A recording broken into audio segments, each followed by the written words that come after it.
jars. Some chlorate plus some Vaseline jelly equals no more dairy.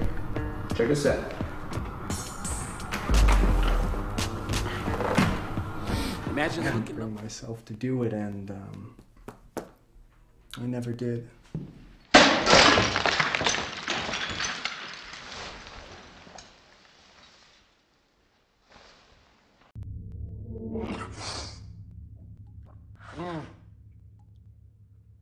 Marion. Oh. Marion. And am I in that plan? You asked me what I wanted, and the answer is that I still don't know. You know what I want? I want you.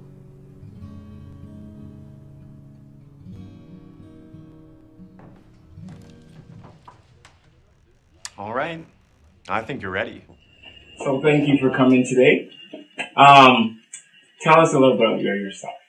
Well, my name is Kristian Messere, and I'm a professional film actor in the Vancouver film scene. And apparently I've been acting for 15 years in film. I have a wide variety of different styles of performing I've done. I've done theater, I've done film, and as of recently, film really is my passion. In addition to acting in independent and short films, I also screenwrite as well. Perfect. So now you talk about passion. What is passion to you? To me, passion is becoming completely engrossed in a project. So if you're working on a film or you're writing a story, it becomes your life. And when you're going around and you're having experiences, you start seeing elements of your story appear all around you in your everyday life. Really what it is committing to something.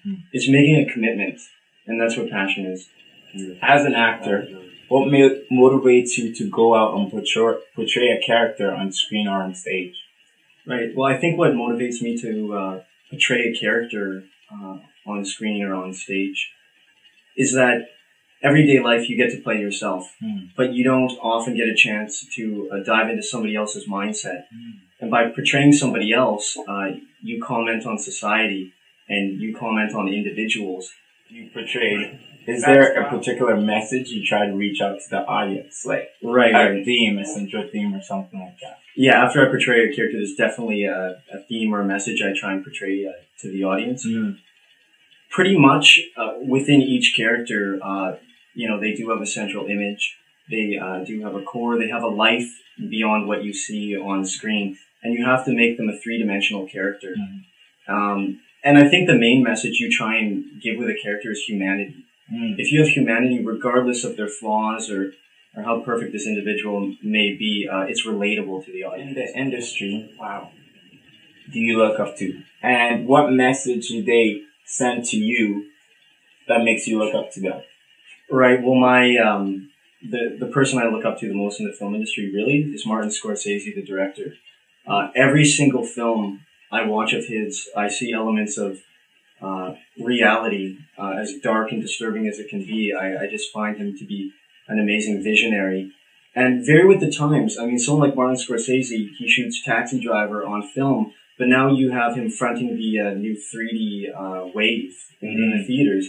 So, Martin Scorsese is the type of director that he's established, but he's not afraid to move with technology, and he's just an amazing visionary. So, Kristian, as a screenplay writer, in writing a script, how do you decide the central message you want to send to your audience? So I think that for me as a screenwriter, there's always a central message when I'm writing the story. First, the story arrives in a more shallow type level where it's just characters, structure, plot point, which is really important, but there needs to be an underlying message running along with the structure, which enhances your story. And basically that central message, hopefully, is something that people can relate to, or something meaningful, just something deeper than what you see on the surface. And relating to a story, everyone has different experiences and whatnot. So do you think that in relating to it, everyone takes something different from it, or they take the same core message? Right. Everyone takes something different away. Regardless of what your core message is, relating to it is the main thing. And if you can relate to a story, even if you don't like what you're seeing, if you can relate to a situation that someone's been in. That's where the connection happens between the audience and the actors and the filmmakers. When you relate to a story or a character, something maybe you've been through, maybe you understand, or maybe something you haven't been through and you're interested in.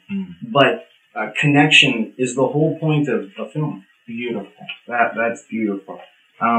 Now, what's your intent behind writing scripts? Is there something in particular you want to send to your audience, like a message or just anything in particular?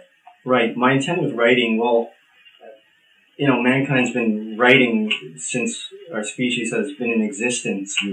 We've always been storytelling, but it's evolved over thousands of years. And I think we innately understand storytelling, and everyone tells stories every day, just socializing with their friends. But there are certain structural plot points and themes that we relate to as audience members over our entire life of watching movies or TV. Instinctually, we enjoy certain formula and enjoy seeing that acted out on screen or on television. Beautiful. Okay. Now, when you're writing scripts and stuff, do you choose your characters before or after you have your central storyline? Right. Well, usually for me, characters start to arrive and central storyline around the same time. Okay. You always come up with a main idea, who are the characters in it, and then you have to fill out the rest. Okay. Structurally, first turning point, second turning point, introduction, and all those sorts of things. But for me, they arrive at different times, but usually characters come quite early on. Okay. Now, when the characters come, do you play on stereotypes or do you try to take a risk and go away from stereotypes? Well, in film, stereotype is important to a degree. If you look at Walt Disney films, right? Cartoons, it's all stereotype. And it's entertaining. But at the same time, too, if you play into stereotypes, you can wind up with flat characters. So if you're doing a drama, stereotypes, you can play on them and you can use them, but at times they don't completely lead to, developed, fleshed out characters. Now, do you think that movies and television shows enforce stereotypes onto the rest of society? Unfortunately, yeah. In general, movies do enforce negative stereotypes, particularly for women and such. But the thing is, audiences are used to seeing certain images from a young age, right? Even if you look at most scripts, they're male-driven and usually, starring a female character. But more that's changing. There's more, female filmmakers, winning Oscars. So are TV shows and movies an agent of socialization, would you think?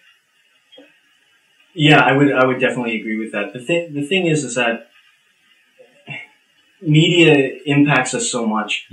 Just looking at your living room, everything faces towards the TV. You're constantly being pumped with images coming at you. And of course it's going to influence you. But at the same time too, people make their own choices. Just because you see, Christian Bale in American Psycho killing women doesn't mean you're going to go out and do this. At the end of the day, film is entertainment, right? But once again, it does affect how you behave and it reinforces, your values to a certain degree. Beautiful.